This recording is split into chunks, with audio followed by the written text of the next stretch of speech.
was on the Smoky Bear Hotshots in 97 or 98. My first real, probably my worst, 24 or 48 hours on a fire. And I was a pretty new hotshot, so we flew into a fire in the Gila that had some jumpers on it.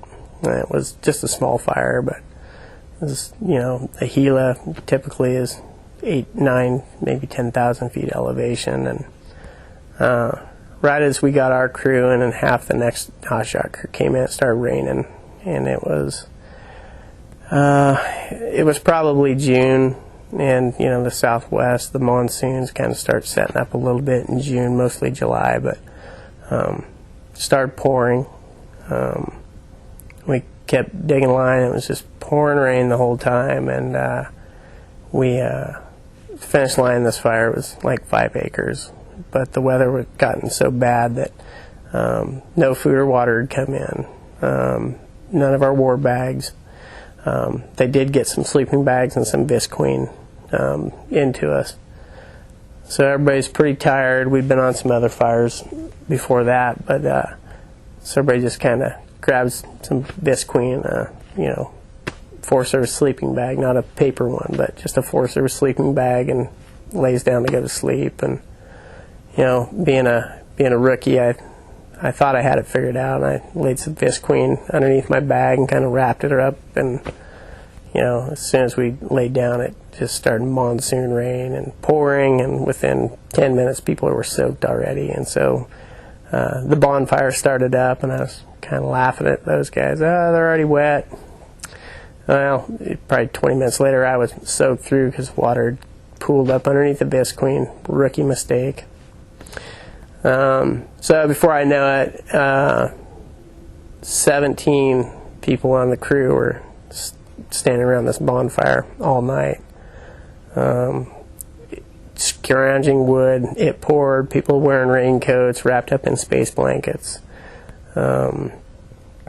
With 17 people, it's kind of like, you're all sharing the misery, so it's kind of a good time. At one point, it started raining so hard that it put the fire out, and I remember my soup, Bob LeMay, yelling, get that fire started or we're all going to die, and we're burning all the saw gas and bar oil. And I remember at some point somebody was tossing some gas on the fire, and the cig bottle caught on fire, so they flung it away, and everybody was kind of laughing about it until they realized the superintendent's space blanket was on fire and it was burning. Just rain and lightning all night on top of this ridge. I remember guys they fell a snag in the middle of the night just to get firewood because we had burned everything.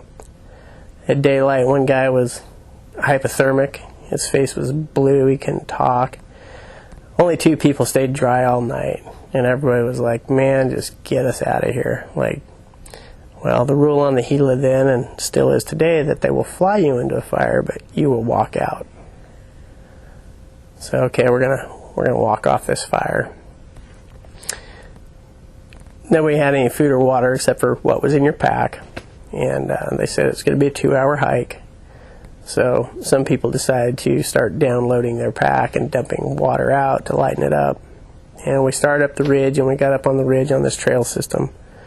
And it immediately started to rain, and then it started to hail. And the hail got bigger and bigger and bigger until it was like golf ball size hail, just drilling you and banging off your hard hat. And nobody got a raincoat, and we're just trudging, and there's lightning hitting trees around us, and we're just going. And it's like 4-inch deep hail, and we just bailed down off the mountain, and we had a local guy guiding us out. And I remember at one point we're standing there kind of waiting, and we're at a trail junction, and he's talking on the radio, and I don't have a radio, and he's looking at the map, and he's looking at these trail signs, and I'm like, we're lost. Like, he didn't. Well, he knew where we were, but during the storm we had missed the trail we should have taken, and nobody was going to go back up to go.